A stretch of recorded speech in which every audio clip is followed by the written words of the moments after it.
بسم اللہ الرحمن الرحیم نحمدہ ونصلی ونسلم علی رسولہ الکریم۔ گزشتہ دنوں D G I S P R نے جو پریس کانفرنس کی تھی، ایک تو ابھی لیٹسٹ کی ہے، اس سے پہلی اس میں انہوں نے فرمایا تھا کہ ملک میں 32,000 مدارس ہیں، جن میں سے 16,000 رجسٹرڈ ہیں اور 16,000 کا کوئی پتہ نہیں کون چلا رہا ہے، کون ان کو فنڈنگ کر رہا ہے۔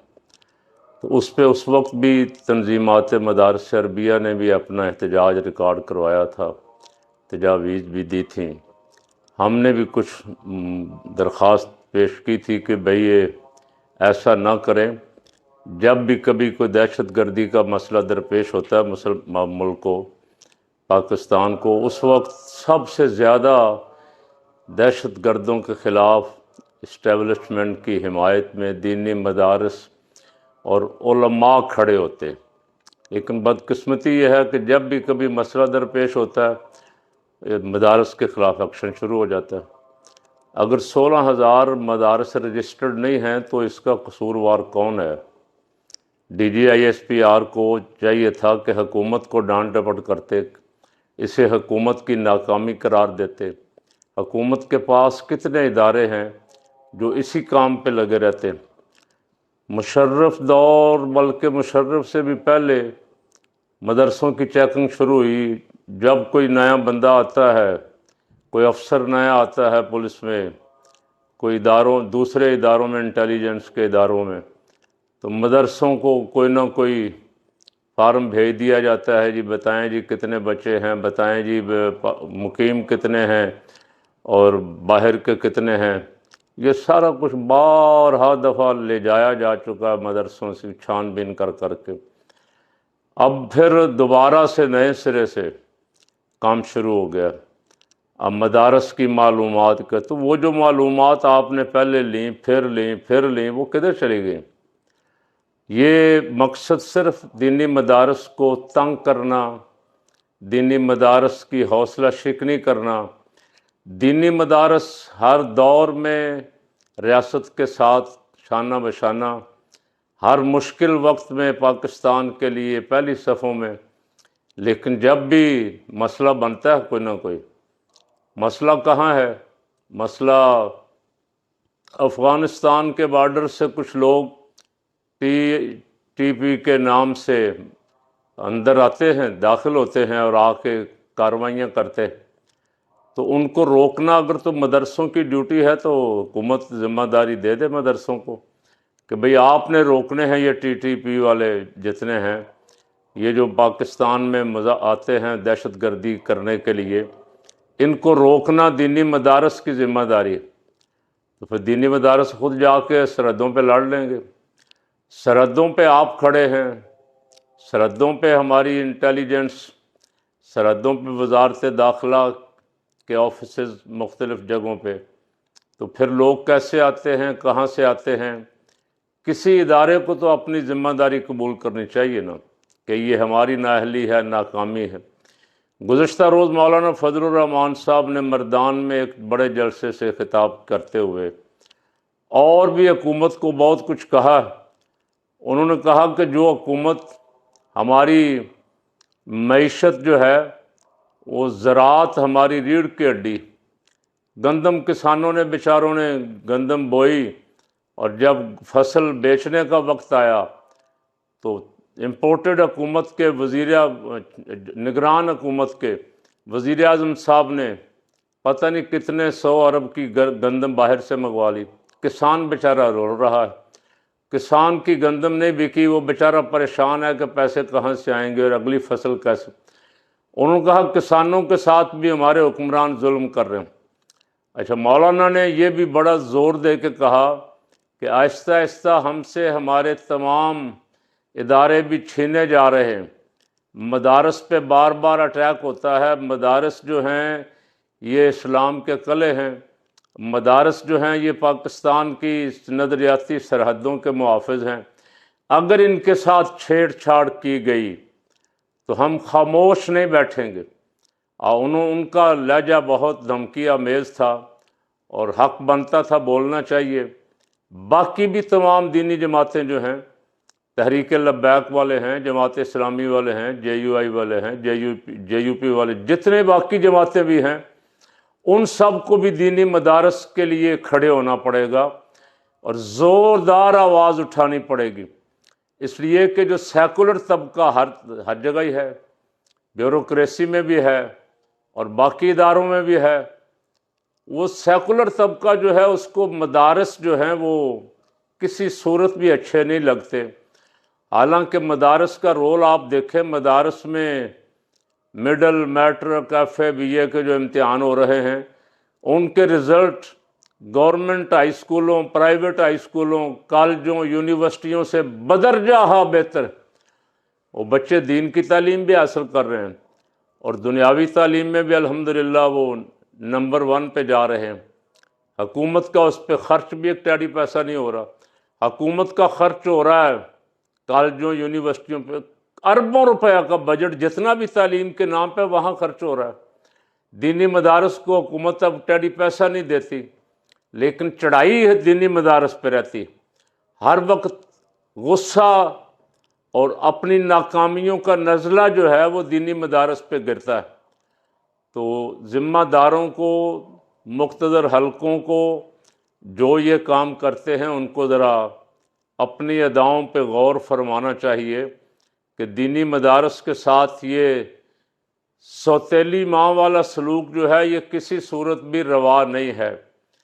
آپ کو جب ضرورت پڑتی ہے آپ علماء کو بلا کے کنونشن سے خطاب فرما لیتے، تاثر یہ دیتے ہیں کہ آپ کا اور علماء کا بہت قریبی رشتہ ہے، گہرا رشتہ ہے، حالانکہ فقیر کو اس بات کا علم ہے کہ وہاں بعض میٹنگیں ایسی ہیں، ایسے کنونشن ٹائپ، جہاں علماء میں سے کسی کو بھی بولنے کی اجازت نہیں ہوتی، صرف خطاب سننے کے لیے ملک بھر سے بلائے جاتے ہیں، اتنا لمبا چوڑا خرچ کیا جاتا ہے، اتنا بجٹ اس پہ لگایا جاتا ہے، ان کی تجاویز سنی نہیں جاتی، صرف اپنی تقریر کی جاتی۔ چلیں کوئی حرج نہیں، آپ تقریر کرتے ہیں کریں، لیکن جو تعلق اور جو رشتہ داری آپ ان کنونشنوں میں علماء کے ساتھ بتاتے ہیں کہ علماء ہمارا سرمایہ ہیں، علماء ہمارے سر کا تاج ہیں، پھر انہی علماء کے مدرسوں پہ چھاپے، ان کی انکوائریاں ہیں، آپ نے فون کس کو کیا تھا، یہ کون ہے، آپ کو فون کس نے کیا تھا، یہ کون ہے، آپ تنخواہیں کتنی دے رہے ہیں مدرسین کو، تنخواہوں کا انتظام کہاں سے ہو رہا ہے، لنگر کہاں سے کھلا رہے ہیں، روٹی کہاں سے، ایسے ایسے سوالات جو لا یعنی ہیں۔ اور بابا یہ مدرسے جب سے چل رہے ہیں، پہلا مدرسہ صفا میں رحمت عالم صلی اللہ علیہ وسلم نے، رحمت للعالمین نے قائم فرمایا، وہ کہاں سے روٹی کھاتے تھے وہ سب کتابوں میں لکھا ہوا، علماء بارہا دفعہ بتاتے کہ مسلمان اغنیاء جو تھے وہ ان فقراء طلباء کے کھانے پینے کا انتظام کرتے تھے، شروع سے چلا آ رہا ہے۔ ان طلباء میں سے کچھ ایسے بھی تھے جو لکڑیاں کاٹ کے لے آتے تھے، کھانے کا انتظام کرتے تھے، کچھ ایسے تھے جو رسول اللہ کے دربار میں پڑے رہتے تھے کہ کہیں ایسا نہ ہو ہم جائیں پیچھے سے کوئی وحی نازل ہو جائے اور ہم وہ آیات سننے سے محروم ہو جائیں۔ حضور کی بارگاہ میں کوئی وفود آتے تھے اور تعلیم کے لیے، تربیت کے لیے، اسلام قبول کرنے کے لیے، حضور کیا ارشاد فرماتے ہیں ان کو، وہ سارا کچھ محفوظ رکھنا بھی ان طلباء کی ڈیوٹی تھی۔ وہ رہتے وہاں اس لیے تھے کہ ہم تمام جو کچھ رسول پاک صلی اللہ علیہ وسلم کے شب و روز ہیں ان کو دیکھیں اور آگے امت کی تعلیم کے لیے انہیں بیان کریں۔ تو اس وقت سے چلے آ رہے ہیں مدارس بغیر کسی حکومتی سرپرستی کے۔ آج بھی 56 ممالک میں، اسلامی 56 یا 57 جتنے بھی ہیں، ان ممالک میں شاید کہیں 1 2 4 کی حکومتیں ان کی سرپرستی کرتی ہوں، وگرنہ یہ اپنی مدد آپ کے تحت کر رہے ہیں۔ وہ مسلمان جنہیں اللہ اور اس کے رسول اور ان کے دین سے محبت ہے، وہ دین کے کاموں کو سر انجام دینے کے لیے دینی مدارس کی ہیلپ کرتے ہیں، دینی مدارس کے ساتھ معاونت کرتے ہیں، اور الحمدللہ ایسے ایسے مدرسے بھی اللہ رسول کے کرم سے چل رہے ہیں جہاں 5-5 ہزار طلباء 3 وقت کھانا کھاتے ہیں، ان کے اساتذہ کی تنخواہیں کروڑوں میں، وہاں ان کے اخراجات جو ہیں مدرسے کے، بجلی، گیس اور کھانے پینے کے کروڑوں میں، یہ الحمدللہ حضور کے غلام جو دین کا درد رکھتے ہیں وہ سارے انجام دے رہے ہیں۔ لیکن بار بار ان پہ اٹیک کر کے، بار بار یہاں انٹیلیجنس کے لوگوں کو بھیج کے ایسے تاثر دیا جاتا ہے جیسے یہ کوئی جرم کر رہے ہیں، یہ کوئی غلط کام کر رہے ہیں، یہ چھوڑ دیں تاکہ ان کی پوچھ گچھ بھی نہ ہو۔ تو حکمرانوں سے گزارش کر رہا ہوں کہ اپنے اس رویے کو بدلیں۔ سب سے پہلی تو آپ کی ذمہ داری، الذین ان مکناہم فی الارض اقاموا الصلاۃ وآتوا الزکاۃ وامروا بالمعروف ونہون عن المنکر۔ سب سے پہلی تو آپ کی ذمہ داری اقامت دین، اقامت صلاۃ، اقامت زکوٰۃ، اور زکوٰۃ کے مصارف کون کون سے ہیں؟ ان میں یہ دینی مدارس کے طلباء ہیں۔ حکومت کی ذمہ داری حکومت نہیں کرتی۔ حکومت کے آپ بجٹ دیکھ لیں، اور اربوں روپے آئی پی پیز کے نام پہ کھا رہے ہیں، خود ہی کھا رہے ہیں، اپنے گھر ہی بسارا بجٹ دیے جا رہے ہیں۔ ڈیم ملک میں نہیں بننے دیتے۔ اگر ڈیم بن گئے، بجلی سستی ہو گئی، تو ہمارے یہ اللہ تللے جو ہیں اربوں روپیہ جو ہم آئی پی پیز کے نام سے خود ہی لے رہے ہیں، یہ کدھر جائے گا؟ اربوں کھربوں کا بجٹ، اس میں سے دینی تعلیم پہ کوئی ٹیڈی پیسے کا خرچ نہیں ہے۔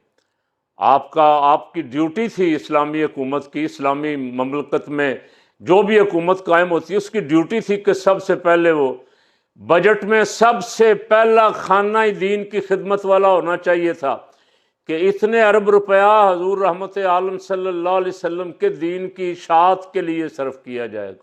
نہیں ہے، زیرو بھی نہیں ہے۔